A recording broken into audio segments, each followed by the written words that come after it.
If that was muted over Zoom, calling to order July 20th Privacy Advisory Board meeting. We will not have an accompanying attached item to item 4 for today. We'll take roll. Khaled Alexander. Absent. Mihir Bellare. Here. Dr. Brown is absent for medical emergencies. Lee Duran. Here. Tora Gentry Kelso. Present. You could unmute yourself? Present. And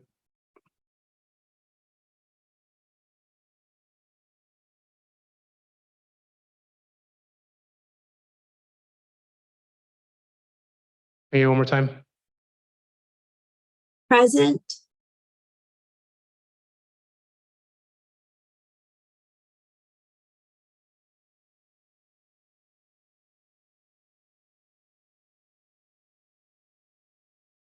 All right, can you unmute one more time, please?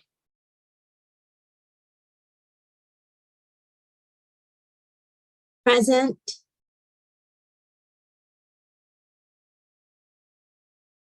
Can you hear me?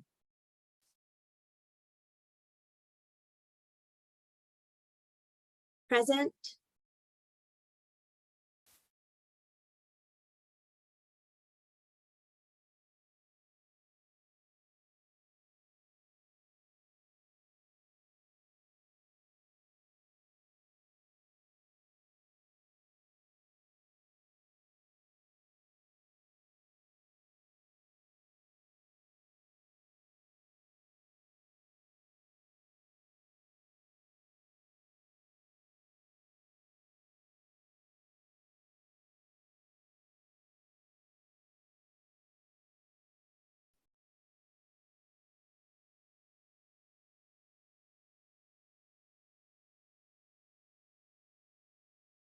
All right, can you unmute one more time?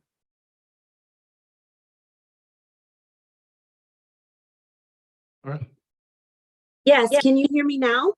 loud and clear. Thank you. Thank you. Present. And Sid Martinez, Present. Vega Parsi. Here.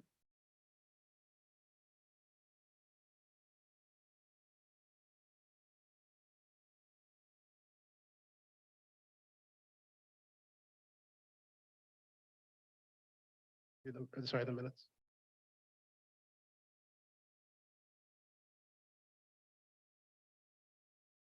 And moving on to item 2, approval of June minutes. We'll start with public comments today. We have a few comments in person here for item 2.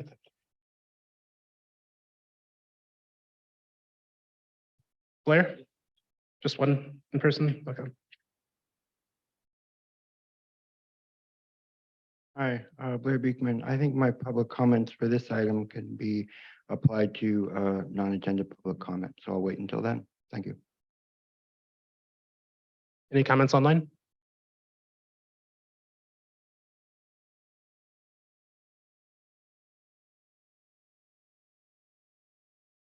We have 2 online comments, or 1 online comments for item number 2, approval of the minutes, starting with the original. I just wanted to say I appreciate you guys taking the time the last time you had a meeting to, say that that the smart streetlights were not in compliance with the ordinance, even though whatever happened since then. I know that it doesn't. It's not easy to go against people who want to put things forward without doing their due diligence. And so I appreciate you not just putting it forward because they want you to and because the mayor wants that to happen. And so please continue to do what you're doing and, really listen to the people and don't just put things through because it seems like the right thing to do. I just appreciate you guys really asking questions and listening a lot to what the community has been saying because we find in these other boards, I mean, as you guys have seen, that they a lot of times don't listen and just do whatever they want. And I know you guys have been placed here for a reason, so, you know, please just Thank you. That continue concludes the to time. seek. Moving on to Paul Henkin.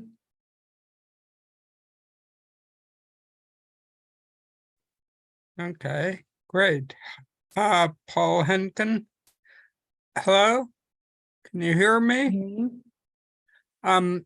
Yeah, I wanted to say pretty much the same thing. I applaud you for taking an independent stance, for insisting on proper documentation from people who are apparently set on just going ahead and ramrodding this through and forgetting about, you know, the public who might otherwise be supportive of this, but, you know, they choose their bed to make their bed, and apparently they're making a lot of enemies in the process.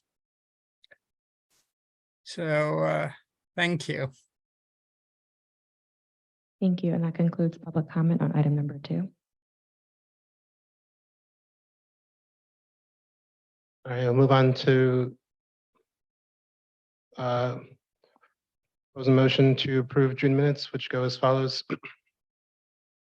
Acceptance, motions made include acceptance of the minutes for the meeting dated May 31st, 2023.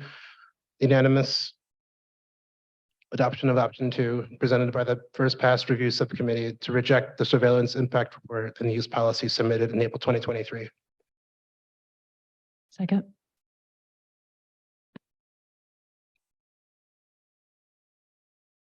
All right, we'll call roll. Mihir, Yes. Lee, Yes. Tora, I abstain. Sid, Pega, Yes. and I myself vote yes. We'll have 5 yes votes and 1 abstain. With the minutes passing, we'll move on to item 3. Non-agenda public comment.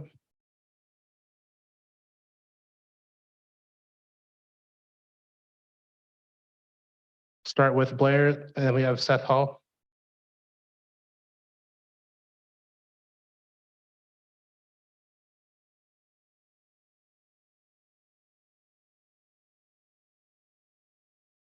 Hi, Blair Beekman. Very much of a thank you to San Diego City Government, SDPD, local community advocacy and everyday community, and the PAB for working out a solution to the smart streetlight contract issue. This item was brought to the PAB in June 2023. What was approved as item 6 at Public Safety Committee yesterday solved a previous impasse and has solved it in terms of our overall better ideals. All parts of the community can now soon address smart streetlight contracts before they are signed, is my understanding. A thank you again to everyone for their work and efforts. And if I'm also understanding item 6 from yesterday correctly, it may also have been approved a way to offer a clear legal terms that San Diego can continue to use a certain current amount of smart streetlights, ALPRs, surveillance and data collection technology in San Jose. I hope it can be a reminder of how we all need to continue the work to better develop ideas of openness and accountability. Thank you to everyone for your work.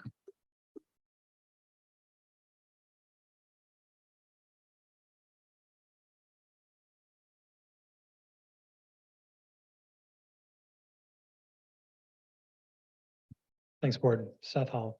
Just wanted to let you guys know that the Trust Coalition is going to continue to carry the message of the board into the public space and continue to advocate for the board's decision as it moves forward to City Council. I don't want members to feel here like their decisions are simply cast into an abyss and forgotten. It means a lot to the community when this board makes detailed and careful decisions. And I want you all to rest assured that those kinds of decisions are going to be carried forward by the community. Thank you. Thank you. Do we have any online for this? We have two callers in the queue. First caller, Paul Henkin.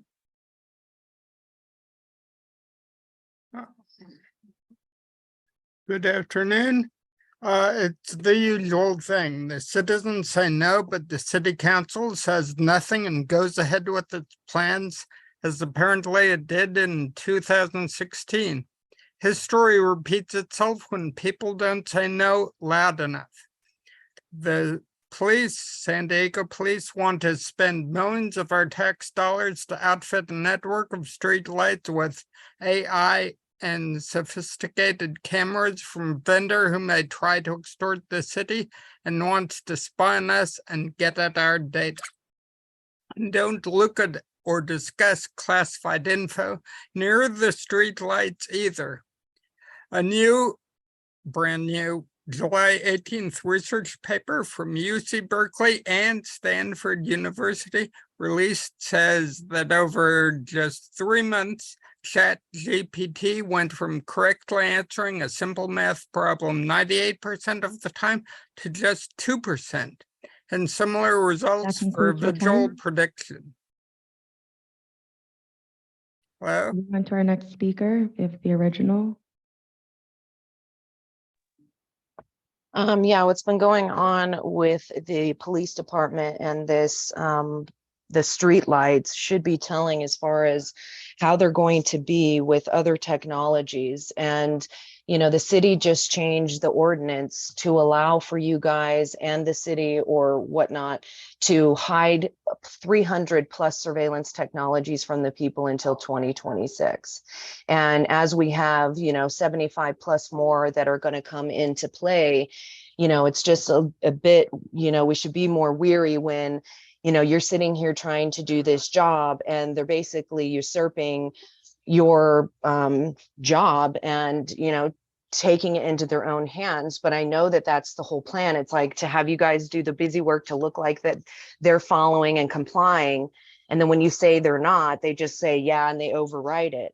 So that's a huge problem because that's going to continue to go down the pipe. And so as the police officers offer up more of this surveillance technology for you to review, I would be very weary. That concludes your time. That concludes non-agenda public comment. Thank you, Chloe. I guess a note for the public and the board for non-agenda items today, yesterday saw the passing from the Public Safety Committee of the Smart Streetlight Technology. Anyone who's been listening or been watching this develop over the past few years has just seen just a numerous amount of dedication from all parties involved, whether it be the police, willingness to work with us, although I think people would argue that that's something that everybody could take a step forward from, whether it's the public and us, who we always hope to keep our relationship here established and true and transparent and accountable, which is at the core of why we're here.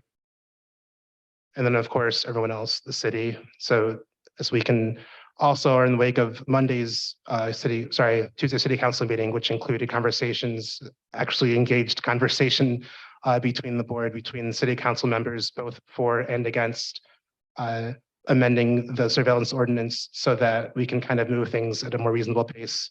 That's something that we should be looking forward to, regardless of where we sit, is an improvement in the process and engagement by all parties involved. So with that being said,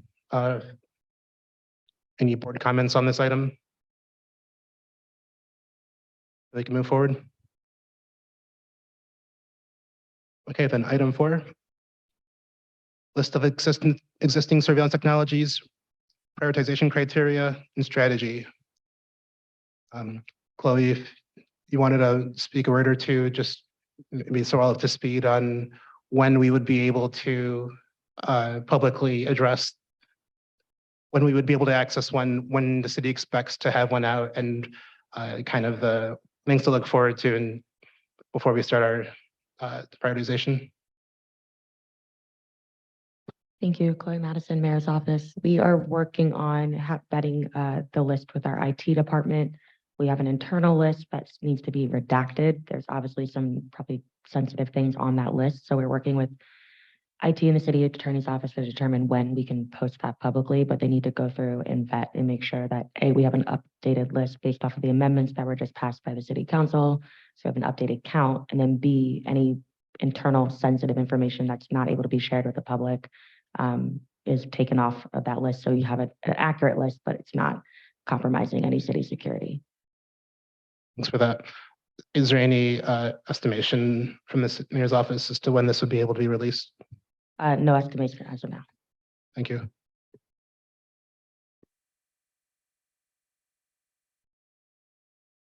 So into what we can speak to about the prioritization list, everybody can, of course, consult the municipal code, of which this section is not under discussion to change, as far as I know, regarding our ability to prioritize items as released by the city.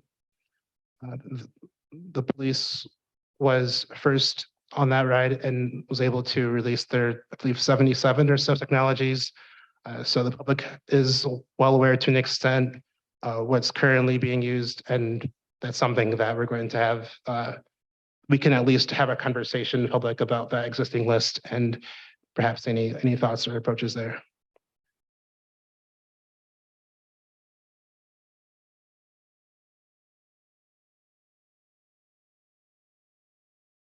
Since that's the presentation part, we can go ahead and begin with public comment. We have Blair.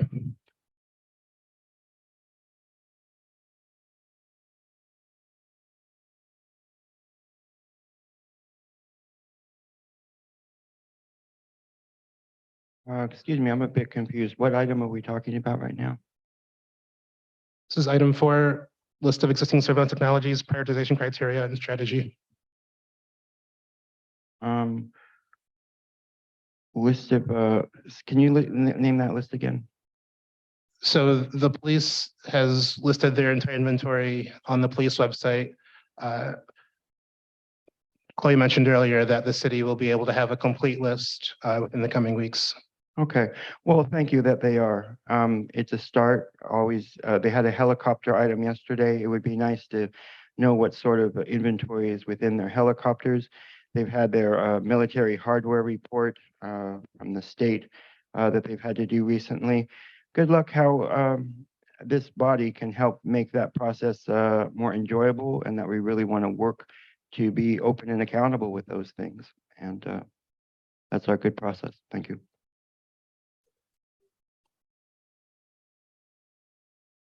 Are there any online comments for this item? We have 2 speakers in the queue for item number 4. First speaker, Paul Henkin. Hello? Yes, we can hear you. Prioritizing the smart street lights is silly. They are here already. San Diego crime is growing. The lights aren't stopping it. The first priority needs to be how to turn them off, not on. We don't need smart street lights. Artificial intelligence or AI smart street lights really just make statistical guesses based on what it's already seen and put out an alert, right or wrong. And a lot of them are wrong. We can do that. AI is just a continuation of the guessing game. If the wrong person is convicted, it's usually because the police concocted a story based on guesswork and ran with it. Do you really think they'll start contradicting the AI's best guess after all the time, effort, and money they've thrown at it? And then the AI cannot testify in court. So you end up paying the lawyer and for the AI That concludes the interpretation. time. Moving to our next speaker, the original. See, the problem is that this isn't on the agenda. You just list what it's going to be about, but you don't have any attachments for this. You're just saying it's on the police website. It needs to be more integrated, because otherwise It's like, we're just supposed to go do that when you're telling us it's there. We just have to assume and go figure out how to find it. I mean, if it's on the agenda, you need to have all of those technologies. And that's the thing, like Blair was saying yesterday, when they were talking about the helicopters and the technology of the video cameras that are going to be used on them, they're bypassing you guys and going ahead and okaying it. So that's a big problem. So we're not even really able to, you know, have any kind of say as far as this technology. It's getting passed by the city council and being used. So, I mean, it shouldn't be that we're just continuing, and that's something that is already being used. But at the same time, we should be aware of all of these things and not just going like, well, you'll find out later. We're just going to pass it now because we're already using it. You know, how many times is that going to happen? This needs to be That concludes your transparent. time. We have one more speaker in the queue, Eric Anderson.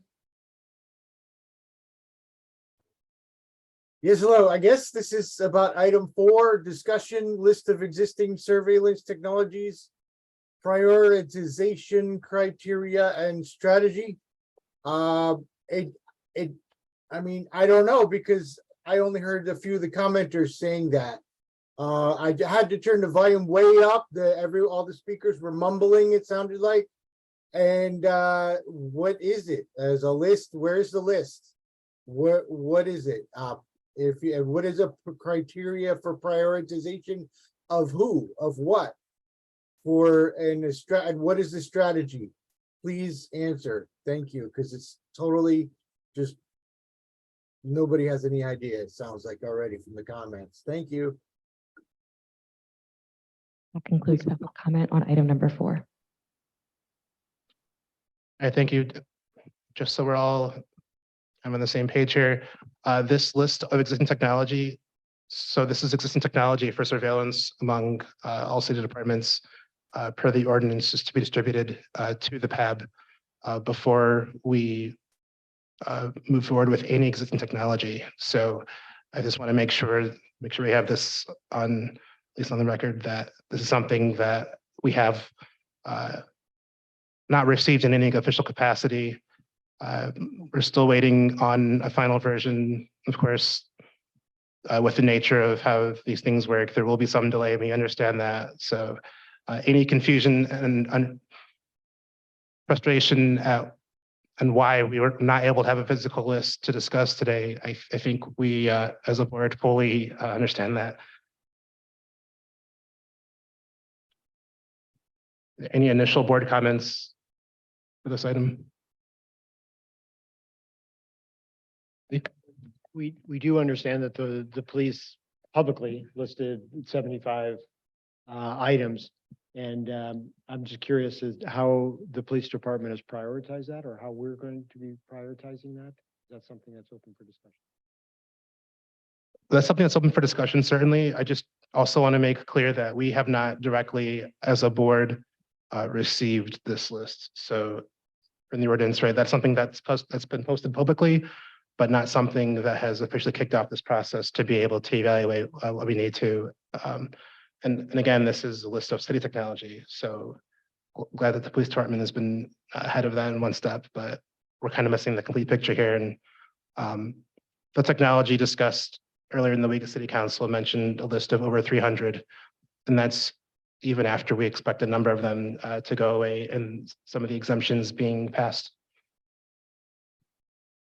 Thank you. Sid? Yes, so the list that we received as board members, that's a list that the public also has access to on the police. No, that was a preliminary list that with further review from the city attorney, that's something that they want to redact some items and finalize before they call that one public. Okay. So I guess we're going to be kind of limited in our discussion since the public doesn't have. That's right. We can conjecture over the police items that were listed publicly, but as per what we're supposed to be prioritizing here, you can understand why that would not be really the full picture at all. Okay, so is it still appropriate to discuss the items that we did see on the list that the board members did receive as maybe to begin the discussion of prioritizing? We'll defer to Chloe on this one. Just wanted to make sure I did mention that something that has not been publicly vetted for the city. So just want to get a response on that. I'm not an attorney, so I'm nervous to have a public discussion about it without an attorney's approval, which is what we've been working on. As board members, obviously you guys are part of this, under the umbrella of the city of San Diego, so I want you guys to get to start taking a look at things, but having a public discussion on items that A, aren't listed for folks to engage in, and then B, some maybe sensitive security items could be tough. So I recommend the September meeting as previously recommended.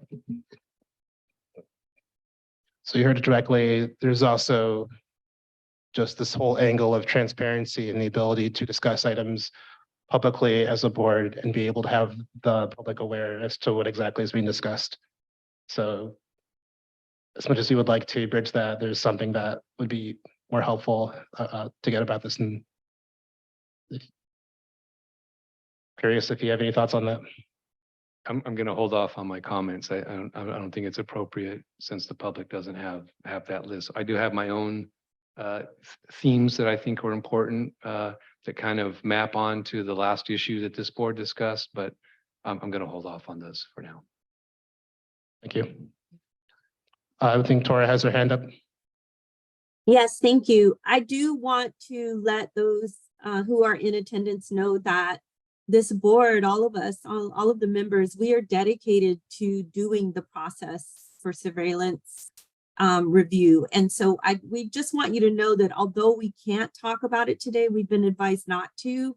You know, we are here and we are working, and that we are going to be available to you as, you know, publicly appointed representatives. And so although you might sound and feel frustrated, just know that once we do have what we need, we are going to do our due diligence, just like we did for the last proposals. And I just, you know, I can understand where it can be frustrating because board members are a little frustrated as well, but rest assured that, you know, we are here, we're still dedicated. We want everybody to know that it's not just you who might, you know, feel a little frustrated, just like my fellow board member Sid said, you know, we would like to start doing that, but we're advised not to, and we want to err on the side of caution. But we just want you to know how dedicated we are on this board, and we're not taking it lightly, and it's something serious to us. So I just wanted to add that for item 4.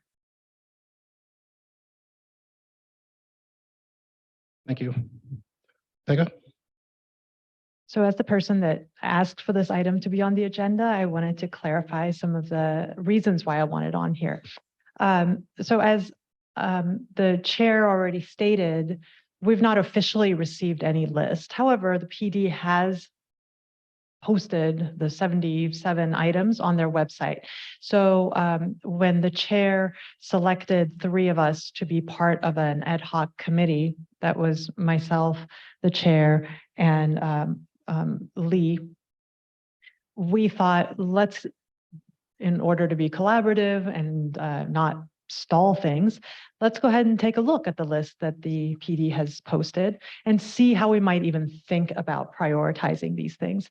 Once we started looking at that list, it became clear that looking at it in a vacuum is difficult, meaning prioritizing in a vacuum is difficult. And because we're limited in the time that we have with the rest of the board, I wanted to put this item on the agenda so we could hear from the others of you about some of the themes that you've noticed or things that you think we need to consider as we prioritize. For example, when I first started looking at the PD's list, I wasn't sure if I needed to be thinking about, for example, an item that has perhaps a low risk, but it impacts a lot of people. How would I prioritize that versus something that might have a very, very high risk, but only to a small number of people, maybe even just a handful of people? So sort of a threat matrix, if you will, or a risk matrix. Leah's nodding, you know what I'm talking about.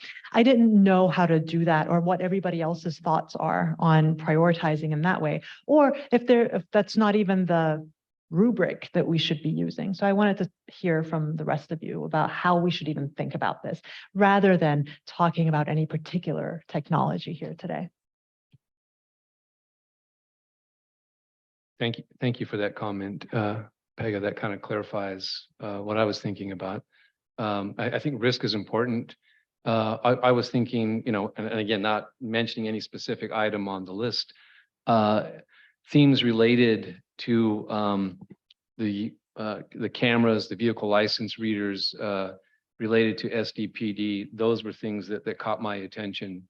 And so there were some things related to policing and police technology that also involved enforcement that I thought were relevant as well. So I thought, in my view, that those themes would be high risk, if you will, but in addition to being high risk, also complementary to the technology that we just discussed and voted on.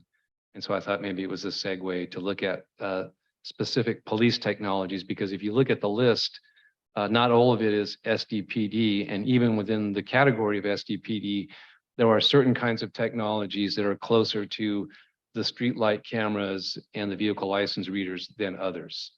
And that's kind of the way I was sorting through the list and prioritizing. I like what you're saying there. I kind of had similar thoughts when going through that. And there were several layers to think about here. Even for the same technology, just how it's used can make all the difference how you want to approach this. And so anyone can go on the list right now on the police website and take a look. There's several different kinds of the same technology listed in different contexts. So if you think about that, even something as simple as a video camera, just based on where it's at, what it's pointing at, what it's attached to, any kind of vehicle, land, air, any kind of specialized technology that it's sort of made in collaboration with. Is it natively meant to be used to send data on the cloud, or is it inherently going to store data locally? These are all things that different technologies will have about them, even if they seem to be used in a consistent manner upfront. Nothing too different from what you were saying earlier, just something that I thought about and wanted to make public. Mir? I was thinking that maybe the preference to prioritize things that have leaned towards mass surveillance as opposed to targeted surveillance, or ability to exploit AI and have larger repercussions. Definitely. Sounds like you've got some ideas already.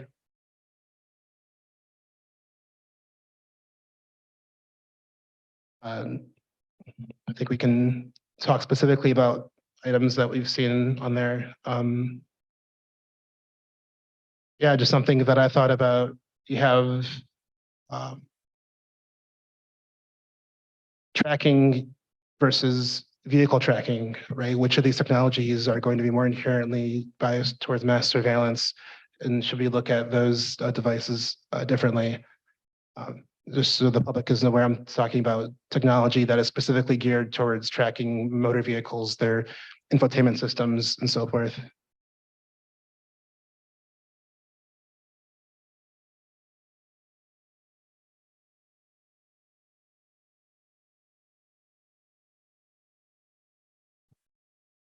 think that'll conclude it for item 4. Oh, one more comment? To that, yes. Along those lines, there's a technology known produced by Palantir that uses AI. It's a kind of predictive policing that's used by LAPD. And so when I saw that name Palantir on the list, I thought I could see how the streetlights, the cameras, the vehicle license readers, and the AI capacity of those cameras would work in tandem and sort of fall along the lines of what was just mentioned in terms of mass surveillance, right? When you kind of combine these, how do they sort of scale up, not just to a network, which was kind of my point in the last meeting, but constitute something like mass surveillance. So I just wanted to point that's just one among many, but Palantir kind of fit along those lines as well. One last thing, and I want to confirm this with the city staff, if it's all right, Chloe. I believe the city staff is going to set up a meeting with the departments after the list has been finalized, so that the committee can meet with them and understand their needs as well and get some more context about some of their uses of these technologies. So we will do our prioritization after that meeting. So we aren't doing it in a vacuum, and we've gotten their input as well, including things like when their contracts are ending and those sorts of what they really need versus things that can wait a couple months or something like that. Certainly our main concern will be technologies that have an impact on civil liberties and privacy, but we also want to be sensitive to the city's needs. Thank you.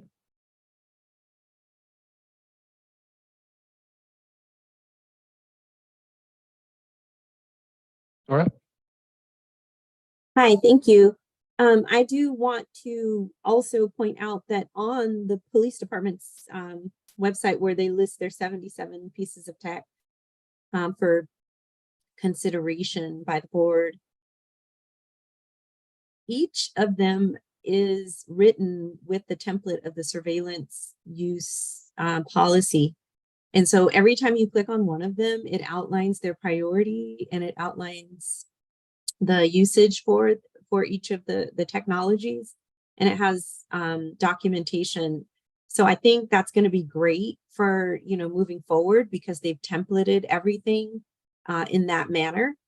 Also, another thing I do want to, when we're talking about these lists, prioritization, I know we do also, as the public, as tax-paying public citizens, we should also consider budgetary impact, right? And I know that that's sort of out of our scope, but when you're prioritizing, maybe the department will have answers, or all the departments who come forward, as to, like Pegah said, what do they need? What's most pressing? And then the third thing I would like to just say about item 4 is that we keep talking about AI in later versions. And I think we also, and I've said this several times as a board member publicly, we do have to remember that some of those later iterations or possible future iterations of technology, including AI, that's not within our scope right now. Like, what is it being used for now? And then when we have an annual renewal where the annual report for each technology comes up, that's when we should be thinking about and considering what are some of the things that could happen. Is AI an iteration at that time when the renewal comes up, or if that does come up later? But sort of contemplating that AI is going to be an effective thing, or it's going to actually happen when it isn't happening. I think we have to sort of stay focused on our scope to evaluate whether or not privacy with regards to the current presented technology is being, you know, breached. So that's where I stand on all of these things. Thank you.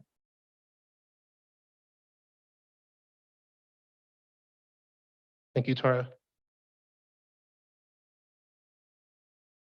All right, if there are no further comments on that item, we'll move on to item 5. Body worn cameras at evidence.com technology.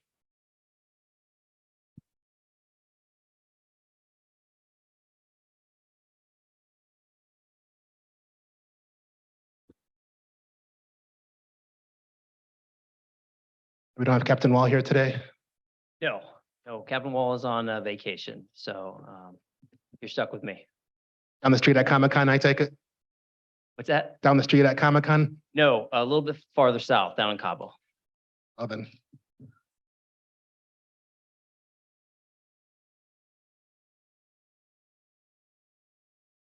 This should follow we have the outline, the staff report on this item as well, post under our agenda for those listening. So good evening. My name is Steve Waldheim. I'm a lieutenant with the San Diego Police Department. I'm currently assigned to operational support. At operational support, we are in charge of the vast majority of our equipment that we distribute throughout the Santa Police Department. So what I'm here tonight to talk about is our body worn cameras. Our body worn cameras, we feel have been an invaluable tool, not only for our officers, but also for the community that we serve. We've utilized body worn cameras now for almost 10 years. We started in 2014, implementing body worn cameras, and we have been doing it ever since. Next slide, please. Oh, very good. Never mind. Keep that slide. So within these body worn cameras, again, we've had 1,740 body worn cameras that are actually in use today. Right now, our staffing as of this week is 1,850 officers. The reason why there's some of that discrepancy is our lieutenants, captains, and chiefs. Vast majority of them do not have a body worn camera. Reason being is because they account for less than 1% of our proactive enforcement or responding to radio calls. So the majority of these body worn cameras are outfitted for our patrol officers. Our current vendor is Axon. Axon has been the vendor that we have utilized since 2014. We have changed the body worn camera 3 times. So right now we're on the 3rd version of the different body worn camera. We have a excellent relationship with our vendor Axon. So we believe that they have done a very good job in handling the workload of a large police department. And we were one of the first large police departments to utilize body worn cameras again back in 2014. So this is the same vendor that we've been working with since 2014.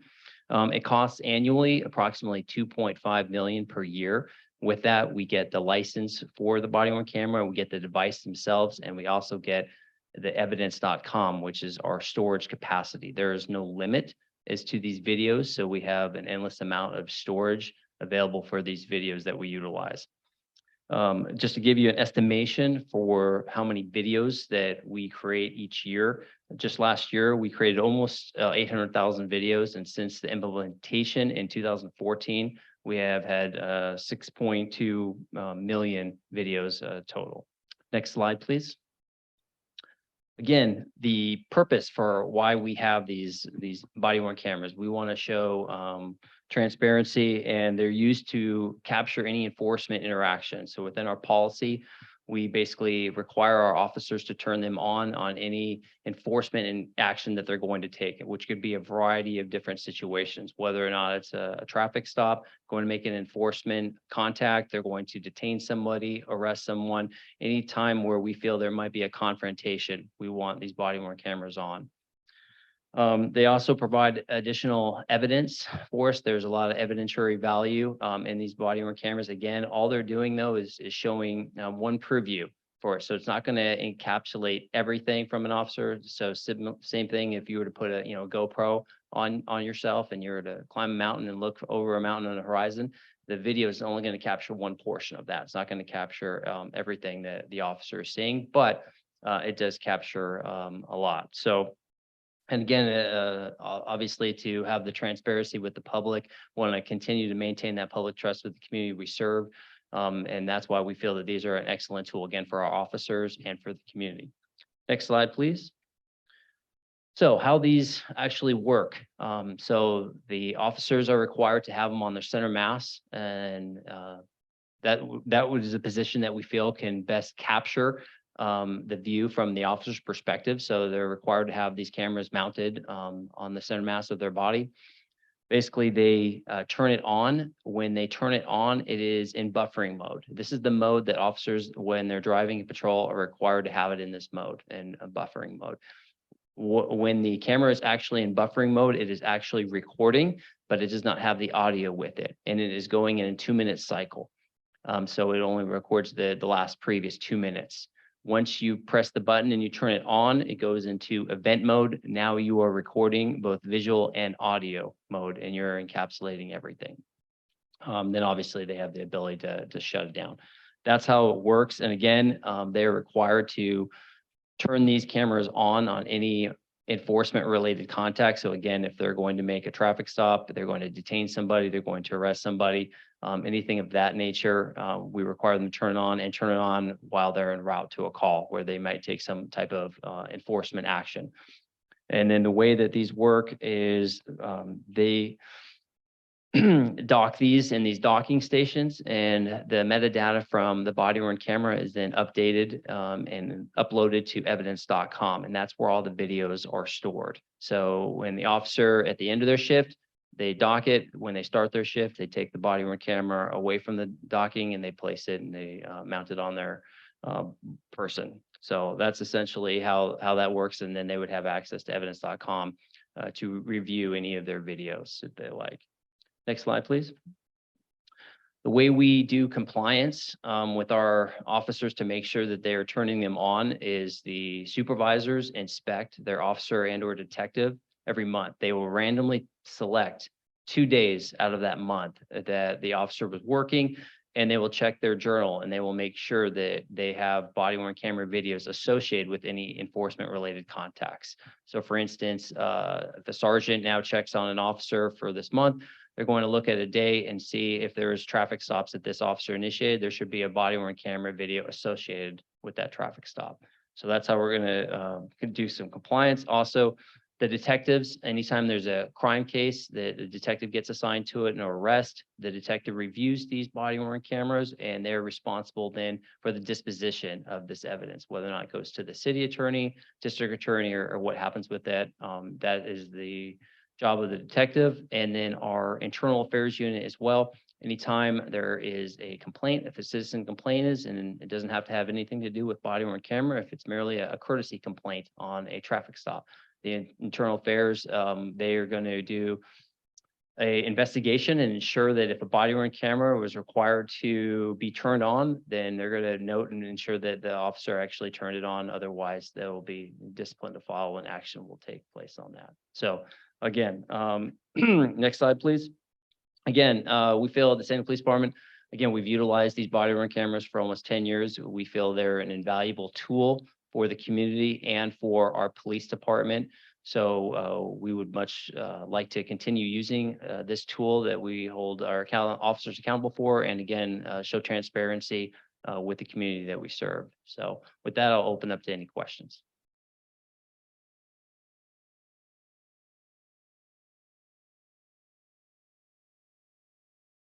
Thank you, Lieutenant Waldheim. I think we'll open up to public comment first. In person, we had Blair, followed by Seth.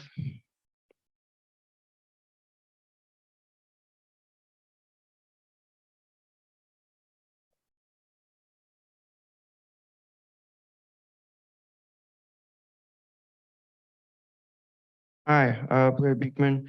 And being from San Jose, they have done some really incredible work on accessibility on the future of body camera issues. I think accessibility is a really important concept that people are victims of crime. They go to their lawyers, they ask for body camera footage for their evidence. It's not given to them. San Jose in the past, since 2020, has been trying to make that process more accessible and understandable. And I don't know where they're at right now with the process. I hope it's been working, and it really needs to be answered, that question. Accessibility has to be important for crime victims, especially, and if they have lawyers. I'm also concerned about, it's been about 7 years since the program has started. What are the health reports on body cameras being placed on officers every day? Are they getting sick? Are they getting cancer? It's something to really consider. A good program otherwise, though. Thank you.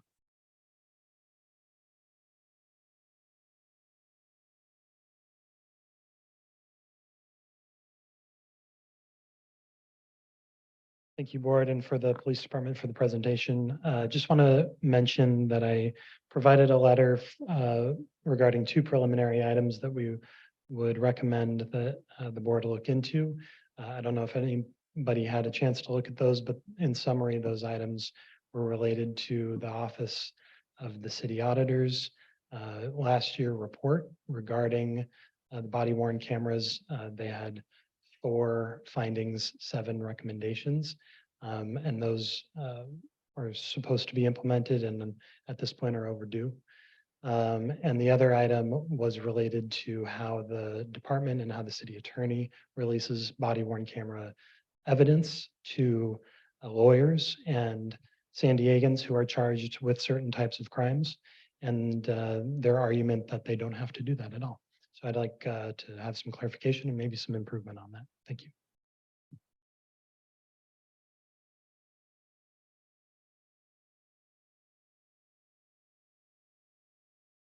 We have online comments. We have two speakers in the queue.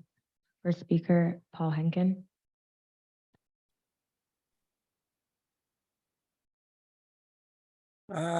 The San Diego Police Department's acts on body worn cameras are meant to safeguard civil liberties and civil rights. It seems to be a proven and effective technology. The only catch is that the body worn camera has to be turned on.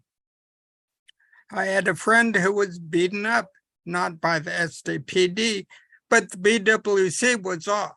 And the SDPD seems to be pretty trustworthy on this.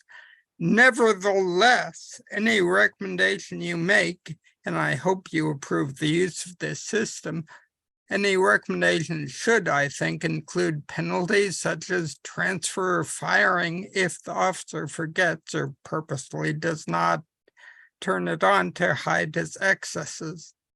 And I hope that SDPD is more forthwith about releasing the public's data to the public than the other agencies I've heard. Thank you. That concludes your comments. Moving on to our next speaker, the original. Yeah, I was assaulted by the sheriff. He didn't turn on his body cam. He was exonerated by the sheriff's department in an internal affairs investigation. And if my friend didn't tape it, it wouldn't have been on tape. Yet, even though it was, it doesn't matter. He drug me out by my arms and legs and beat me outside in the hallway, outside of a meeting, just going to speak publicly to redress the government. And the police department since has sided with them and said, I am a threat to the police when I was beat up. So I have a hard time when they want to use this to like say that they're going to protect the public and their civil rights and stuff like that, because how can the people be a threat to the police when they get beat up by the police or the sheriff and they're the ones with the weapons and all this, and they don't coincidentally turn their camera on, but yet they're exonerated and they're saying that, you know, that was necessary force to effect an arrest when I've been arrested several times before and it didn't go down like that. Thank you. That concludes public comment.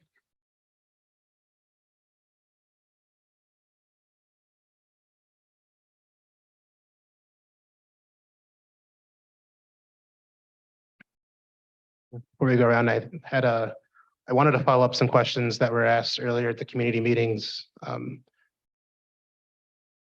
So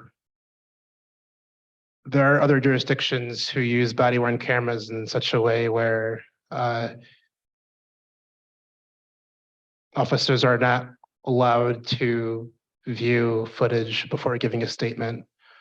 Is there a good reason why San Diego shouldn't hold our officers to that standard when it comes to being able to, there's this chance where you could probably hypothesize how that can be abused. Is there any reason why San Diego should diverge from that policy? So our policy obviously is that officers are permitted to review their video, and the reason for this is to ensure that they get all of the facts right and the details correct of what transpired. So this way the officer can help them recall what exactly transpired or happened, especially if an officer is engaged in a fight, their recollection might be different. And if that is the case, then they're to note it within their report. If they believe that it happened one way, but yet the video is showing a different way, then they're to just notate that within the report that shows this is how the officer recalled it. Are there any related comments on that one?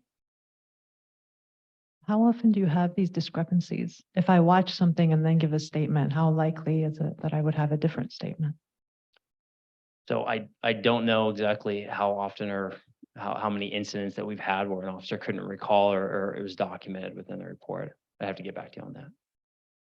I'd like to follow up on that as well. Sure. Is there an auditing process? So what is, how are officers held accountable? Is it a sergeant or a lieutenant who makes sure that the officer is, watches the video and then does the report? Is there any oversight in that process, or is it just sort of an expectation? Yeah, so as I mentioned before, that their supervisor will do an audit. So they'll do a random audit every month and they'll pick 2 days.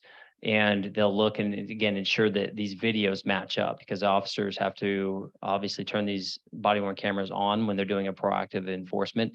So the supervisor then will address if there's either a mistake or if the officer didn't do what they were supposed to do, then the supervisor will take corrective action, whether that is going to the officer, finding out what transpired, what happened, was there a camera malfunction, or why didn't you turn this camera on? Or then it could be handled with an investigation. Obviously, there's a discipline process that we have for it because then it would be a violation of procedure. And the discipline could go up depending on the severity of the situation and the frequency that the officer or detective isn't turning the body worn camera on. Because obviously, as we know, discipline is meant to correct behavior. So that's why we have a discipline process as well that is in place just for that, to ensure that the officers are complying with this procedure. And outside of the random audit, there is no direct oversight. It's just a expectation, a good faith that the officer is going to follow procedure. So I guess what I'm asking is, outside of the random audits, there is no oversight of officers. There is a duty to report if other officers see other officers doing any type of misconduct or anything that they know of that they're violated. They have a duty that they need to report that to us. But outside of that, just the supervisor doing an automatic inspection every month, or if there's anything that comes up during any investigation, whether it's internal affairs or a supervisor investigation, if they realize that the officer didn't turn their body worn camera on when they were supposed to, then it would be addressed in the appropriate manner. Thank you. Also, the detectives also review. So anytime it's associated with a crime case, so if there was a crime that occurred and the officers completed a crime case or it was arrest, the detective is going to also review that as well. So there is that review as well. Correct me if I'm mistaken, I believe misuse or neglecting to use body cam, I believe the first 2 offenses are warnings. And then I believe potential suspension. And then I believe after the fourth issue, then it becomes potential review or anything worse, just so we get an idea of what the categories here for infracting this rule. So first offense for, say, body camera not being worn, I believe that's a warning, and then the second offense as well, if I'm not mistaken. Yeah, I believe it is. Don't quote me on that, though. I mean, it could depend on the severity of the situation and the frequency that the officer detective isn't following and abiding by the procedure. So I don't know exactly that. Obviously, though, the discipline matrix is, again, there to correct behavior. So if we see repetitive behavior of an officer detective that's not turning it on, then the discipline matrix is going to go higher. Would you have any comments on the idea that, well, if it's just a couple being chosen per month, the odds of that showing up should be pretty low anyway. So if you happen to have an infraction there, is there an argument that might not be, it might be too harsh, not harsh enough of a punishment? Or do you feel that that's appropriate for the offense? Again, I think it depends on the severity of the situation and the frequency. Again, I think when we implemented this back in 2014, a lot of officers weren't turning them on because they didn't have the muscle memory. Now it's ingrained in every new officer, right? So we now train at the academy. So we issue out their body worn cameras prior to day 1. So they're now turning these things on and getting that muscle memory, and that's all the new officers know. So I think that, we try to hold them accountable, and if we find any mistakes or that they're not turning them on, then we're going to have that's why the discipline process is in place. No, we're just kind of spitballing. Oh, sorry, go ahead. add that sometimes again, obviously the policy says get the camera on if you're engaged in enforcement activity. Sometimes the nature of the work is very dynamic and stressful. And if the officer has to act to protect themselves, we have to from time to time. And so it's very fact specific. Again, I'm a former IA lieutenant, so it's very fact specific. But the thing about it is, it's policy, and if they are not following the policy, then there's discipline that follows from that. No, I certainly understand police are people make mistakes, particularly in the heat of the moment.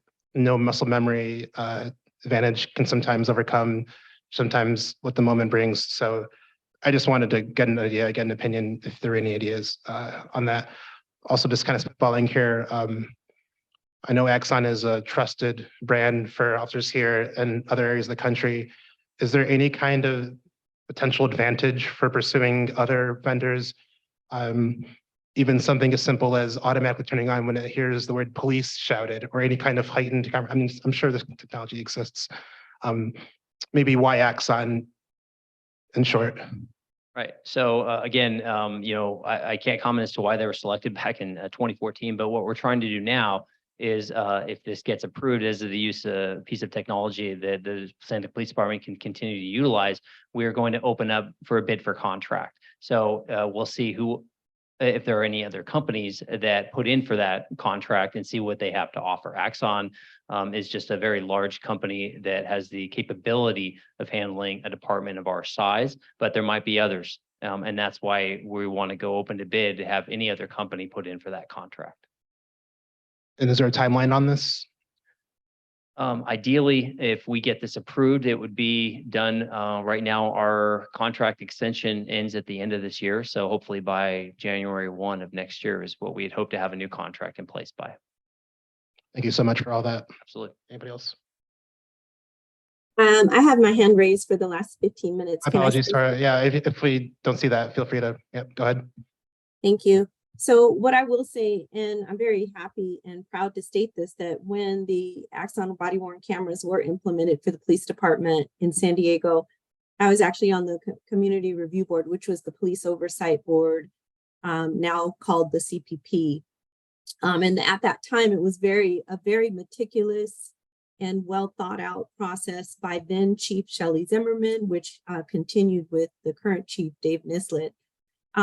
But what I do want to say is, while we were doing oversight and while we were helping, guide, what the public wanted, what people needed, what the accountability requirement needed to be, it was very clear that just like with any other tool in the department's use, that there needed to be a policy and a procedure created, right? And so if you go online, you can look at all the policies and procedures of the San Diego Police Department. And the one that I remember we were able to review when they implemented these cameras was 1.49, which is called Axon body worn cameras. And it does state the purpose, the intention, the best practices, the advised by practices. It holds officers accountable, talks about how their muscle memory has to be trained into them. But I remember muscle memory was a big deal because some people weren't activating. But I do recall back then, a lot of officers, who had the muscle memory, still sort of, having a hard time with it. But now I believe, from what I understand, we were able to see how it is being trained at the academy. It is something just like drawing a taser or just like, defensive tactics. It's actually trained into officers. And so I will say that the procedure absolutely backs some of the discipline that has had to happen, and that they do follow what's called the discipline matrix. And so with my fellow board members, I'd be happy to share with you some of my other insights on this. But what I will say is that back then, Axon was the leading technology for Axon body worn cameras. They were at every police oversight convention. They were at every police job fair. They were all, they dominated the market because they provided the cloud technology for storage. And that's something that the city was looking at, was the storage piece. Where can we store? encrypted, secure data for images being recorded in the public. And so I will say that is what drove us as an oversight board to accept and approve, the usage of the Axon body-worn cameras before this board was in effect. But the background on it and the usage and the enforcement by leaders in the department to make sure that officers are compliant has, truly totaled an awesome experience. I don't want to say awesome experience, but with regards to technology being implemented without this board that we are on right now, they thought about everything. They took care of everything. They went ahead and they've got some really good safeguards when it comes to the usage of these cameras. And they have actually proven to help a lot of people in public when crimes are committed against them. And so just as someone who has that background that's on this board now, I would highly recommend that this board go ahead and approve or consider the approval of this technology because it's done nothing. I think the benefit outweighs most of the risks, and it's done a lot to help community members be able to recant things that happened and helped in a lot of crimes and bringing people to prosecution. So I wanted to, and I want to say that on both sides. You've got an officer who's got a history of this, that, or the other. Well, his leadership can go and check that out, right? When the allegations are out there. And so I do like the dual purpose of the Axon body-worn camera. Thank you. Thank you, Tora. I think that's part of something that we all, whether you support it or not, if you support it, I think it's something that you want to make sure, just verify that there is no room here for doubt. So those of us, and I'm sure people find this to be much less controversial than other technologies, those of us who support body-worn cameras should at least hope that the technology being used is solid. And so that's why, one of the reasons why you go with a trusted brand. Pega? Going back to the question about giving a statement, I'm sorry, watching the video before giving a statement, were the board to recommend that it be done the other way, meaning that the officer would have to give a statement and then view the video and then annotate any changes? Can you tell me what problems, if any, that would cause for you all, or what the argument against that would be? I think that would violate their POBAR rights, their police officers' Bill of Rights, because I believe their union decided that was, I can let Sergeant Waldheim, Lieutenant Waldheim, Sergeant Steve, are you a lieutenant or sergeant? I'm sorry. That's okay, Tara. I'm a lieutenant. Thank you. Lieutenant Waldheim, congratulations. No problem. Let's let him answer that. But from what I remember being on the oversight board, that was something that officers union advocated for them, but I'm not positive. Yeah, I think the benefit to it, obviously, again, is that officers, again, can view it and they can actually view it on their cell phones. So they have a thing called Axon View. So they can take a look at it. They're not able to alter, manipulate, or change anything within that video. So that video is staying there put. It's not going to be altered. It's not going to be changed. But the officer has that ability to just take a look at it to recall all the events. And again, per our policy, if there's something that the officer says, oh, I remembered it happening a certain way, then they're supposed to notate that in the report. Again, I don't have the numbers pertaining to that. So I think that's why we find it more beneficial that way. So that way, again, they can recall everything and it'd be factual, and also for any prosecution purposes as well. Good. Thank you. There's also, I think there are also aspects of meet and confer. Anytime we change a working condition at work, it's going to cause a meet and confer issue with the union. So I think that's something that Tara was mentioning, and that would trigger that process, and that involves our Police Officers Association and our union to see how they feel about that and the change of the working condition. I think this is another case here where you want to trust but verify. We want to make sure this technology is ironclad, make sure the process is ironclad, just prevent any kind of slips or abuses in civil rights. The case that we're just sort of fearing, I think as a public, that we've seen in the past is the case where, initially police oversteps his bounds and there's an unjust use of force. and then after the fact tries to say, okay, make a narrative that fits within what's then visible via body cam footage. So for example, at first he seemed threatened by something that may have been said, and then comes back and says, well, actually it was from something that may have been off camera. What are the safeguards that we can, as a public, really believe so that things like that are minimized even with this being used? There are multiple sort of safeguards or safety rails in place. Obviously, there's the duty to report. So if a supervisor sees something, or if internal affairs or investigator sees something, and I think SB 1421 and SB 16 are also clear. I mean, the police operations have historically been opaque, and SB 1421 and 16 have been very broadly disclosing these qualifying categories. And you will see, findings of, the failure to activate body worn camera, untruthfulness, and on her website, or it's so that you can know that where, if a person says X happened and Y is visible on the body worn camera, that is noted, and that's the disciplinary action is taken. So I as a former IA lieutenant, and I was an IA sergeant, I was a detective sergeant investigating at Internal Affairs before the advent of body worn cameras. And there's been a great many number of times when, when the Citizens Review Board, which I remember sitting across from Tara, would say, well, why would a person, shove their hands into their waistband in front of a police officer, and now we can show them, or I remember the CRB, the Citizens Review Board, and then when I was a lieutenant, the COPP, the Commission on Police Practices, can now see and commend, and I've heard it numerous times, the patience, the de-escalation, and seeing what the officers are up against in 1080 high def video with audio as well. So as Tara was saying, it really addresses both sides.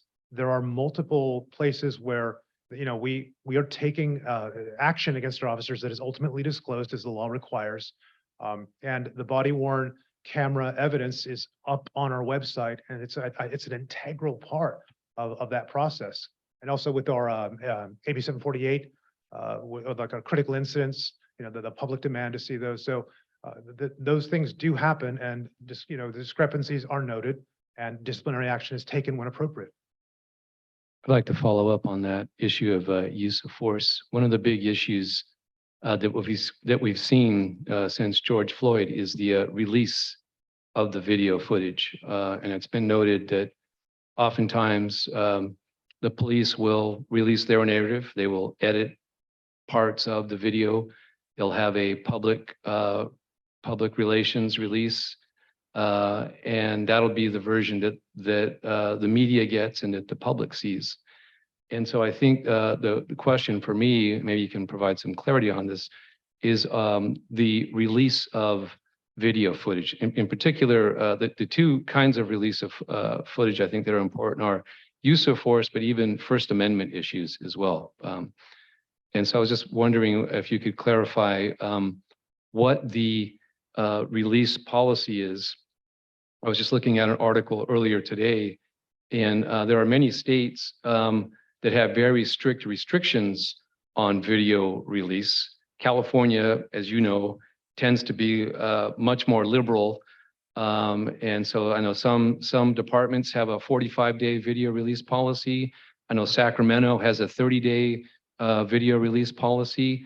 So I'm just wondering what is the policy for that? And I'll follow up with the First Amendment issue as well, but let's just stick with that one for now. There's a tripart question, so I'll start with evidence. The body worn camera videos are considered evidence and investigatory files. And like any other investigatory file, there are CPRA laws that apply to investigatory files. Obviously, there are clear exemptions in California. California is a leader in police transparency. SB 1421, SB 16, 748. SB 2 related to the decertification, but oftentimes some of the, I'm imagining that body worn camera video will be part of police officer decertification. Now with Post treating my Post certificate as a license, and that can be revoked for one of 9 kinds of misconduct to include sexual assault or untruthfulness. So the fact that these things are evidence, unless they are exempted by 1421 or 16 or 748, we release files according to California Public Records Act law. On the critical incident side, it's 45 days. We aspire to get that out sooner because obviously those are of great interest to the public. Force being one of the principal things that gets the people want to make sure that if police who are given the power to use force are using that force appropriately. And then the First Amendment question I'll wait for. Yeah, well, let's just stick with the use of force one just for a second. Thank you for that answer. There was a recent incident where I think it was 4 officers killed someone. I think maybe this was in Tennessee, maybe Nashville. The family was requesting the video, and the department refused to release the video.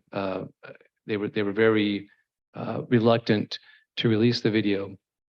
And I think in other instances, family members have requested video as well. So who would be the third party that would have access, and would it be possible to get the video within 45 days? Because also I think, when we're talking about use of force, there's a sense of urgency that action needs to be taken, right? So is there an opportunity for residents to access that video quicker than 45 days, or is that a pretty standard So set let me just policy? answer that. So ultimately, it's up to the chief of police. So our chief of police has the ultimate say in that.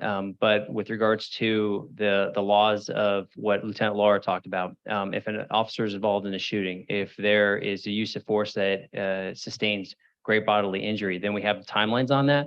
But our chief has set a goal much faster than that 45-day timeframe of 10 days. And I think the San Diego Police Department has done a very good job in being transparent in releasing those officer-involved shootings, those high-profile incidents within that 10-day period. And a lot of work goes into that video and that timeline to kind of get it out as fast as possible. So I think it's been the goal of the San Diego Police Department to try and be as transparent as possible, get those major high-profile incidents out as quickly as possible, just to show that transparency and that trust with the community. There's also an ability of, let's say, if there are complaints in the field, for supervisors to view a video and have that complainant be able to view that footage. And at Internal Affairs, I've had the ability to say, hey, would you like to see the video of the very thing you're complaining about? I'd like you to be able to observe what and think on the allegation that you are making in as neutral a way as possible. And oftentimes, upon seeing the video, you either in the field, well, that's not how I remembered it, and sometimes that complaint is withdrawn. And so that's another opportunity in the field to, if there's a complaint, to be able to look at that video in the moment. And I know that under our policy, I believe our sergeants have some discretion to do so. So that's another way we try to do that. And again, certainly California is not Tennessee, and we try to make sure that we are obviously complying with the law, and we have certainly the laws have changed significantly from the time I'm a 24-year on the job, and it's the laws have significantly changed from being more opaque to less opaque as we go forward. And I see more transparency coming with every passing year. Okay, so thank you for that. Let me just follow up with this second question related. As you all know, since George Floyd, there's been a lot of protests. Some people say that we saw the largest outpouring of protests after the killing George Floyd ever in American history. And so the First Amendment is important. And when there's oftentimes protests, police are called in. So there was an incident in Los Angeles back in 2020, and some people claimed that they were abused by LAPD. And the lawsuit demanded the release of body camera footage and other recordings showing the department's violent treatment of protesters. And for more than 18 months, LAPD refused to turn over the recordings of the incident that left protesters badly injured. So I'm just wondering, what is the department's policy when it comes to protests and First Amendment people that maybe believe that they weren't treated fairly by the department, because I suspect this is going to be an ongoing issue going forward. So obviously, the San Diego Police Department wants the community to have their ability to protest, just do it in a peaceful manner and not break the laws. So when it comes to a particular protest and our procedure, basically is the incident commander, whoever's in charge of that particular incident, to make that determination if the body worn cameras should be put on or not. We want to respect people's rights for the First Amendment. And again, that's why the San Diego Police Department is all for anybody to voice their opinion or have their protest. But if we feel that there's going to be a use of force, or again, have to take that enforcement action, then we should be turning those cameras on. Ultimately, then the release that Lieutenant Laura already spoke about, we have laws that we have to abide by pertaining to the release of it, and then our chief of police can authorize the release of that video. I had a question about, Sorry. if you're done, I don't know. Okay. On the privacy side about access to the data. So my understanding is after recordings have been made on the camera, it's put in the dock, and it's from there that the data is uploaded to Axon Cloud or evidence.com or whatever. But I was wondering about, what does physical access to the camera give you? So for example, suppose it inadvertently falls into the wrong hands. Is the person who has it able to download the content? Correspondingly, is an officer able to take the content of the camera and put it on their own computer, potentially modify it? How do we know about the authenticity or integrity? And where can the data go directly from the camera? Certainly. So great question. And to answer your question, though, no, they cannot access that data. So Axon has passed security features by the FBI, by the Department of Justice. So they have multiple authentication features that you have to have in place. So you would have to, again, log into, basically one of our computers to have access to evidence.com, and you have to enter your username, your password. You would need some credentials before you could get into view any of these videos. So even if an officer loses one of these cameras in a foot pursuit and it falls into the wrong hands, they can't just have that camera and they will not have access to those videos. That makes sense. Wait, I don't follow. So I understand they can't access evidence.com, but why can't they access the camera directly? The camera has stored the video. So if they have physical possession of the camera, can't they stick something in there, download from there to the computer? No, everything is encrypted. So they won't have that access to access the video. So Axon has security features and encryptions that would not allow them without having the proper authentication to get into evidence.com to review these videos. But again, I don't get it. Evidence.com doesn't arise here. I'm talking about direct access to the camera. So you have the camera and I plug something in and I download on my computer. So evidence.com never enters the picture. Okay. Again, it's encrypted. You wouldn't have access to those videos on the camera. Is it encrypted on the camera itself? It's stored encrypted on the camera? Yes. The impact report just says it's encrypted at rest. Yeah, and I took that to mean on the cloud, not on the camera. No, So I also, real quick, I just want to interject with what Mihir's asking. Is there a physical ability for someone to stick a USB or any type of a memory card or any type of media device or media cord to download what's on the camera physically on the hardware? Again, no. Axon again has we've met with Axon. They have several security features in place just for this type of thing. In case the body worn camera, as you said, falls into the wrong hands, they have a lot of security features. Again, like I said, that's why they've been approved from the FBI, Department of Justice. They've covered all these things. They thought of these things in case that the camera falls into the wrong hands. So nobody can have access to those videos. But you said the officer can do it on his phone, right? On their phone? I'm sorry, can you repeat the question? You said that the officer could look at the video on their phone? Is that Yes, so directly? again, they have access to it on, it's called Axon View. So they have their department issued cell phone, which again has the evidence.com that they can review. So they can basically review their video on that cell phone. You might want to update the surveillance impact report to clarify that it's encrypted on the device. Sure. Just so these questions are. No problem. Just something key such as even if the device itself is compromised, there's no way to access the video footage without whatever credentials are used to that. Correct. And just so you know too, in the 6.2 million videos that we have had throughout since 2014 and asking Axon recently, do they know of any video that's ever been altered, manipulated, changed? And they said, no, they don't know of any of those videos that's ever been compromised. You guys should lead with that point. Yeah. Very good. Do you have other questions? I have several. I asked these at the public hearings, but I just want them on the record here. Can you talk about what happens when you've recorded either a sensitive location or sensitive people like minors or at-risk individuals? I know you all talked about what you do in the hospital setting, but if you could talk about. Sure. So at sensitive locations such as hospitals, our officers are not to be recording in that nature. There is policies dictated that spell out what we're to do for domestic violence, sexual assault victims, child abuse, and elder abuse. They're encouraged to have the cameras on for evidentiary purposes because that is invaluable evidence. But again, in other places such as that hospitals or any other place such as that is private, that officers are not doing any enforcement related activity, they should not have the cameras on.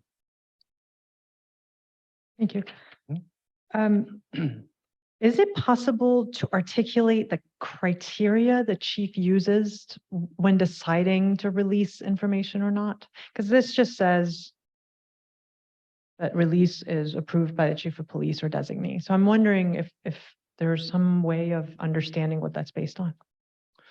Yeah, I mean, ideally, that would be a question for the chief, but I would say this, that I think that, again, any high profile incident that has taken place, again, officer involved shooting or okay, good. I think there was I was a field lieutenant at the time, and there was a gentleman who I believed it was a felony stop where we're pointing pistols at people. And I guess there was some concern that a pistol was pointed at a minor, or I believe his son was in the vehicle. And there was a matter of some concern. I think the chief, I'm not certain, please don't quote me on that, but I think that we got that video out to show that that was not the case. And so obviously there are matters of great public concern, the controversy, and to the other board members' questions, obviously it seems like there's a certain greater likelihood of like touch points for violence. If we do not disclose videos where there's a significant use of force, particularly if there's a significant injury or a death that results from that force. So that's another occasion, and it's very fact specific, and I think that's why the discretion is there for the chief. But matters of great concern, and obviously the laws are kind of catching up with that. Hey, we probably want to get these things out there to have a de-escalative, or at least a narrative that is about this is what we, in as much as we can tell, is factual about a given incident. So I can take that question forward, and I can have a chat. Thank you. That would be helpful. How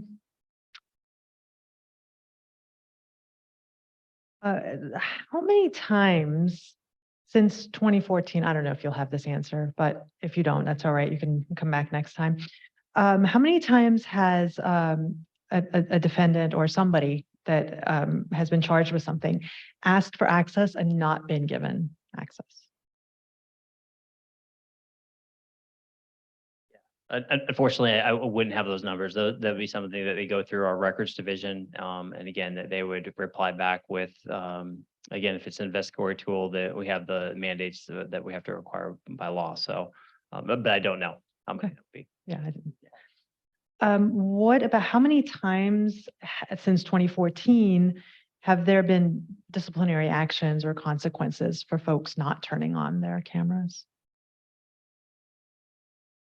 I haven't an exact number, but I would say it is numerous. We can report that. Okay, looking at your use policy, I'm looking at the data retention part, and there are some that say that the retention is until manually deleted. Can you give a little bit more color to that? What does that mean? Like, based on what? So essentially that anything for evidentiary value, and when it's deleted, it's up to the detective. So let's say there is a stabbing. Whenever the court proceedings are completely done with that crime case, and they've sentenced the person and they're no longer need the evidence for that case, then that's when the detective can have a disposition of that evidence and say now it can be deleted. And again, on the retention period, as it states right here, that there's all retention can go from 60 days all the way to indefinite, where we're going to hold on to that video. So it just depends on how it's categorized and what the evidentiary value of that is. But that's what that would mean, is if a detective has determined that this is no longer of any value and that they can delete that video. Okay, so for all of them, it's the detective that makes the decision? Or For- are there? Yes, because usually on any of these, there should be a crime or it should be assigned Yeah. to a detective for a follow-up. So they are in charge of the disposition of that video. That would be the other modification I'd ask, is to say like what, based on what, right? Based on what you just said. The detective's discretion for evidentiary. Very good. Thank you. Sorry. I'm now looking again at your use policy under the use section. So page 1, second paragraph. Can you talk about this last bit? Continue recording until the contact is concluded or the contact transitions from enforcement contact to intelligence gathering. What is that? I just didn't know what that means. Again, for instance, let's say an officer stops somebody that they have reasonable suspicion on, that they believe they're about to commit a crime or they're committing a crime. And during the context of that, then the officer turns the body worn camera on. Then they've realized that this person is not related to something that they might involve as a crime. And now they're continually talking with this person for whatever reason. Then at that point, then they can turn it off, because now they're not going to be taking any enforcement action with this individual. So once it reaches that point, then that officer can make that determination. Okay, now I'm going to turn the body worn camera off. Thank you. Lee? Yeah, can I just confirm? It sounds like you said there's 6.2 million videos, at least in the last 9 years since you started using that. Yes, sir. Correct. In just ballparks here, there's approximately 1,700 officers, approximately. If you work 200 days in the field, et cetera, you end up with about 2 videos each per day. When you're looking at auditing that as a supervisor, et cetera, you're often looking at what is not there. And so identifying a reasonableness of number of videos is going to be very important. And I imagine that what happens is you have a traffic stop and there's no video related to it. So maybe a supervisor will say, well, why no video? Oh, I didn't think it was important, or I forgot to turn it on, body, what do you call it, muscle memory, et cetera. Those types of things become very informal on an audit statement. Do you have statistics or keep statistics with regard to total videos, how many audited, how many resulted in findings and trends on that particular data?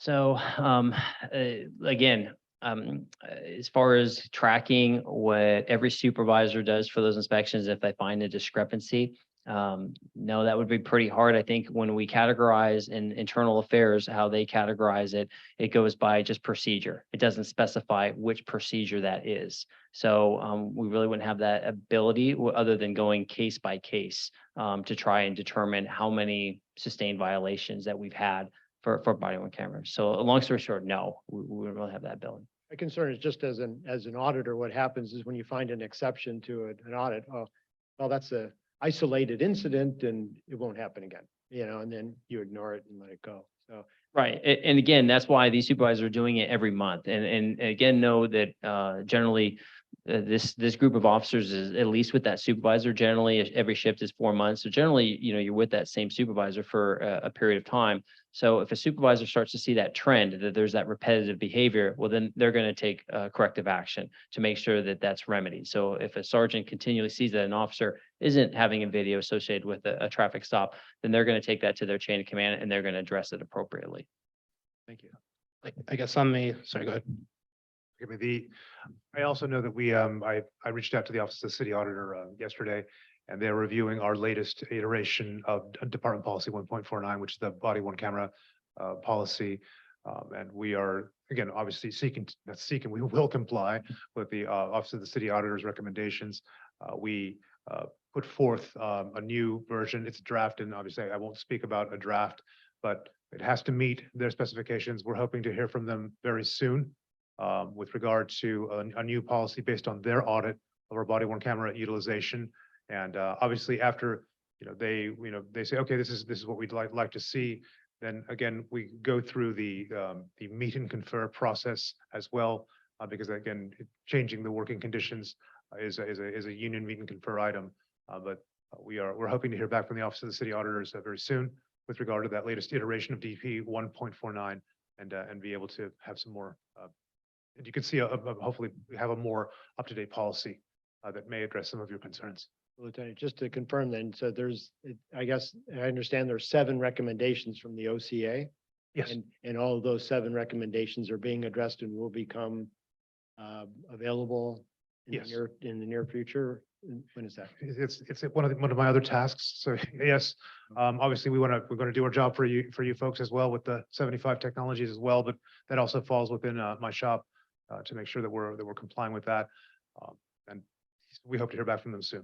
But again, it triggers just another process of the meet and confer. So it is not the swiftest process, but it's the process that we have, and we're going to comply. I appreciate the difference. I had a question about just the management of the data. I think we had Tora up for a while. Go Don't ahead. mind. Sorry. All right. Hey, thank you. And so I do have a couple points because I've been up for a while. The first thing I wanted to share with just in my experience on that oversight board for the police department is that the police chief has a boss called the mayor and also is tied to what he releases and all those wonderful things based on what the mayor and the city attorney advises. And so when it comes to releasing, because that was something oversight had questions about as well. So I'm happy that you brought that up. Oversight had that question back in 2014 before when the policy was being written. How are these things going to happen? But then SB 1421 changed the game. And so the policy and the determination to release our chief of police, Chief Nislett, he did decide to, raise the bar and say, hey, we'll get it out in 10 days. So it's like a strenuous process anytime there's an officer involved shooting. And they did mention that. So that was my first point. We were always given the answer that, hey, the chief has a boss too, and the mayor and the city attorney have to advise, when it comes to releasing certain things, because you want to be sensitive to public. You want to be able to reach out to families and victims and so forth. The second thing I wanted to bring up with regards to Mihir's question, I'm going to get this policy to you, but it is available online for the Axon body worn camera. I know where you were going with that, with the recording, personal recording of, whatever you're accessing on your cell phone or on that SDPD evidence site. There is a strict policy and procedure on 1.49, and it's under section D, and it talks about what's allowed and what's not allowed. And I don't know if you guys have ever worked on a team, but when you're at work and you're on a team, and anybody who disgraces that team or does anything inappropriate, the whole team, is trying to encourage that person to do the right thing, but it makes the whole team look bad. And I want to say this, there's a culture with police officers where if there's one person that's not doing what they're supposed to be doing, it's not a good look. And police officers are very strict about what they do and don't do correctly in the field, in the service. But it does talk about those types of things. And so because it is stated in a policy and a procedure that that is not allowed, personal recording or using personal devices to record any type of body worn camera media, things like that,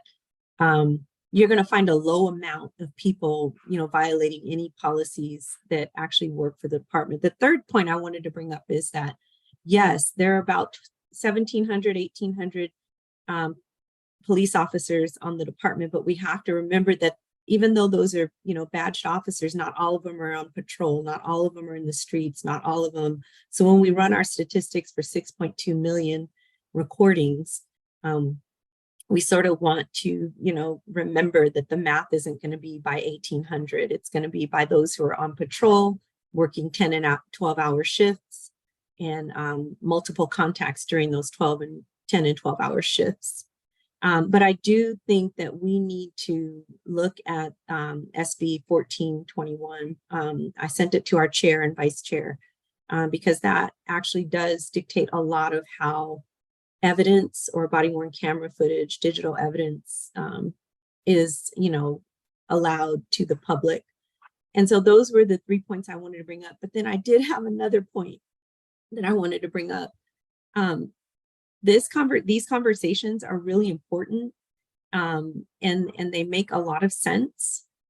And I just hope that the city, the public, the citizens are also doing their due diligence and going and approaching, looking for policies, procedures, going to this website.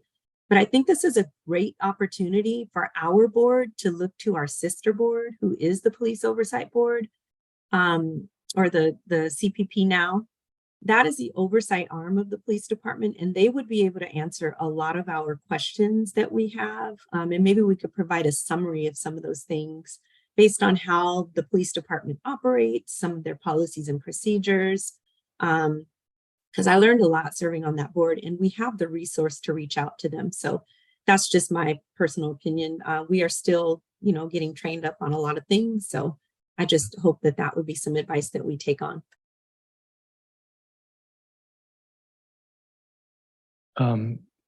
Going back to the issue of auditing, I know we've talked a lot about auditing, but outside of auditing, there is the day-to-day management of video. I spent a lot of time with different departments all over the state of California in my research, and I know that lieutenants spend a lot of time reviewing video footage, sometimes days.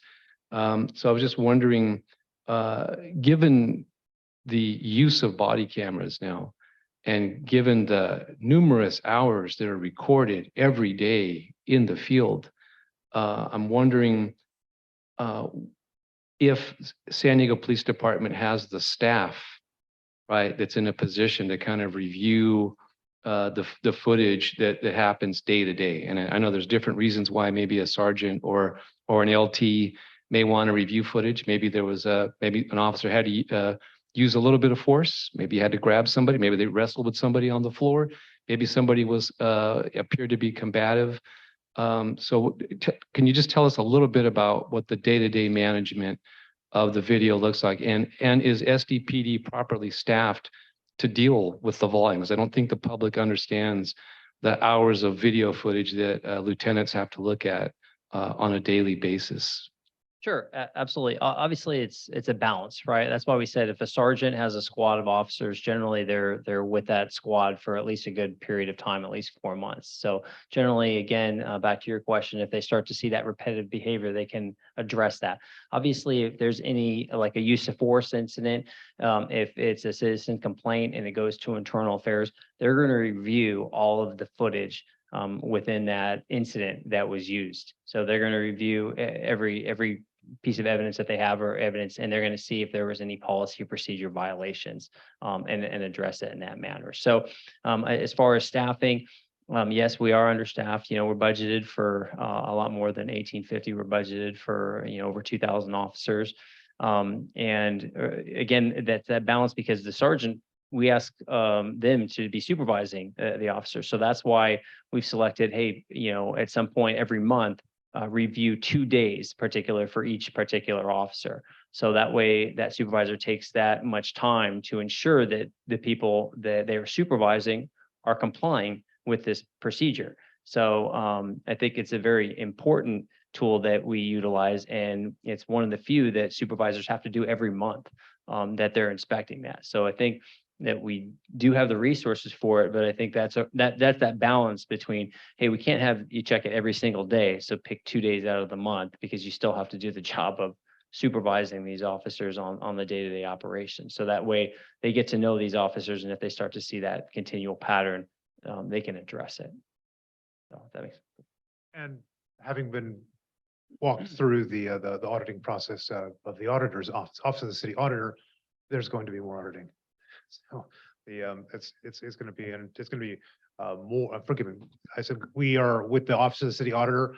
Again, I don't want to comment on the finality of their thing, of their investigation, their audit, but I have a feeling there's going to be more auditing and more times that the cameras will be turned on, and for longer, and for more situations. And so the work of the supervisor, it's principally sergeants, I want to say, are really that take the brunt of looking at these videos, and detectives. Those are the two people that view the most footage. But the issue is that there will that's going to have to be done.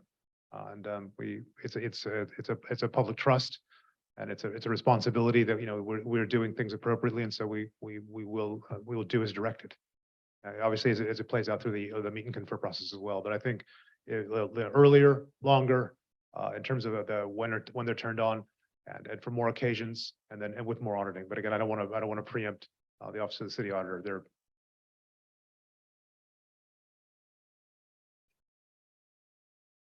I have a couple other clarification questions about the use policy.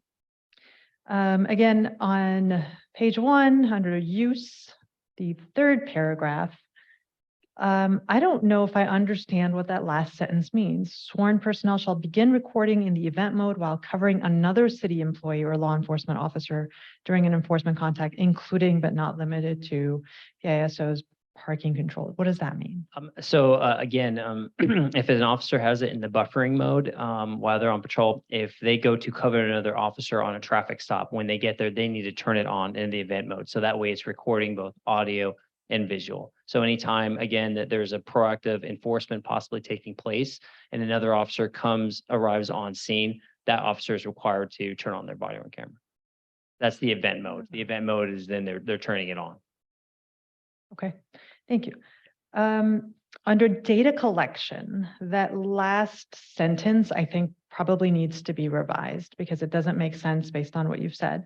So it sounds like Axon View application enables playback of footage on a smart device for review. It would have to store it somewhere before it's available for view on the app. So if you could just clarify that or revise that to make it make sense. Sure, we can do that. Great. Under data access, it says all personnel given permission. Who are they? All of our sworn personnel, so they all should have their separate account for user ID and password and access to evidence.com. Okay, so all 1850 you said of you? Correct. Have access, okay. I think that previous point on data collection, correct me if I'm wrong here, it's it allows playback of the footage on a device, say an officer's phone, before storing the data to that DAC, right? So first it's local on the body cam, can be viewed on a phone, but then it gets sent to the DAC where it's stored. Correct. So they can actually view it before the end of their shift. So they can view it on their phone. And then again, then they dock it at the end of their shift. And that's the, sorry, correct if I'm wrong, the Axon View, that's the phone application that you can. So there's a connection between the body cam and the cloud, or just some way for that data to be stored both locally, but also transmitting it to a way for the phone to read it? Or is it just like a point-to-point connection between? So I guess the app server is where this data is sent before anything even happens. Okay. Maybe that clarifies that a bit. The sentence is still very confusing. So the ways to clarify that would probably We'll light up clarify the it. whole process. We'll clarify it. No problem. And then one other question regarding the buffering. So you're buffering for 2 minutes before something begins. How do you make sure that your all's privacy, frankly, is protected, or other sensitive information during that time? Like if an officer is having a chat with someone or in a restroom or something like that? So oftentimes then the officer will completely turn it off. So it's not in the buffering mode at all. So if they're using the restroom, so there's certain areas where the camera shouldn't be on at all. So in our lineups and briefings, things of sensitive nature, they shouldn't be on at all. So at those cases, just as you said, like the restroom, they should be completely turned off, because there have been several incidents in the past that show things that shouldn't have been shown. We might want to add that to this, that there are certain times where, yeah, thank you.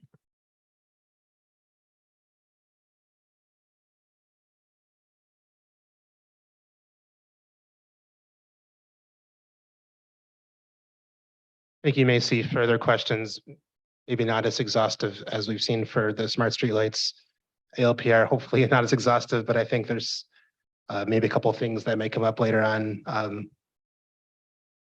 Any further comments, questions from the board? All right, thank you so much, Lieutenant, Acting Captain. Okay, thank you very much. Appreciate it. Good to have you.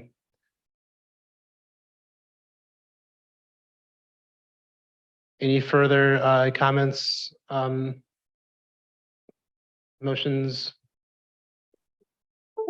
I just wanted to say thank you to the police department, because we haven't had a bio break, and I appreciate your withstanding that. Thank you. And our my board members. You're welcome. I do want to follow up on your comment as well, Tara. We should certainly work close with our sister board, and just so that we can, no need to already trodden ground here, as you said.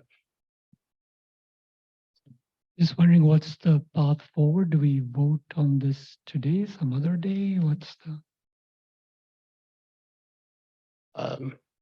We may not have enough information to vote on this proposal in terms of recommendation for city council. We may just develop a ad hoc to pursue this further, to come up with a bit of a formal presentation for when we are ready, presumably September, actually September, since we must vote on this, I believe, by September, I believe 13th, 11th, I'm sorry, October 11th, if I'm not mistaken. So September, most likely. Unless you have anything else you'd like to raise, or for now.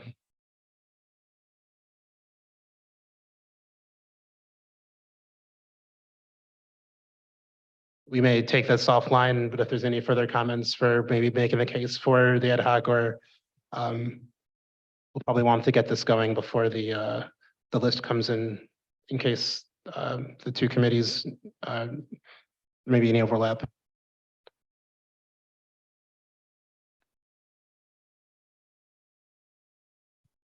In that case, we'll raise a motion to adjourn. Second. Oh, In sorry. favor? Aye. Do we got unanimous, Tora? All right, thank you, everyone. That'll be it for today's meeting.